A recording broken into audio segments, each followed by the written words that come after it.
વિદ્યાનગરની બીબીઆઈટી કોલેજમાં બિલ્ડિંગ ધરાશાયી થવા મુદ્દે તપાસ શરૂ કરવામાં આવી છે. ઘટના સ્થળે ફોરેન્સિક તપાસ શરૂ કરવામાં આવી. આણંદ એફએસએલની ટીમ પણ ઘટના સ્થળે પહોંચી છે.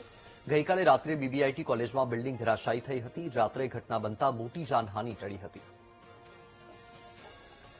વધુ માહિતી આપી રહ્યા છે ઘનશ્યામ ફોન લાઈન પર છે. ઘનશ્યામ, બીબીઆઈટી કોલેજમાં હવે તપાસનો ધમધમાટ શરૂ થયો છે. શું માહિતી છે તપાસને લઈને? વત્સલ, ચોક્કસથી ગત મોડી રાત્રે જે શિક્ષણધામ વિદ્યાનગર છે તેમાં બીબીઆઈટી કોલેજનું એક બિલ્ડિંગ ધરાશાયી થયું હતું. જોકે મોડી રાત્રે બિલ્ડિંગ ધરાશાયી થતા જાનહાનિ ટળી છે, કારણ કે આ જ બિલ્ડિંગમાં આગલા દિવસે 500 જેટલા વિદ્યાર્થીઓ પરીક્ષા આપી ચૂક્યા હતા.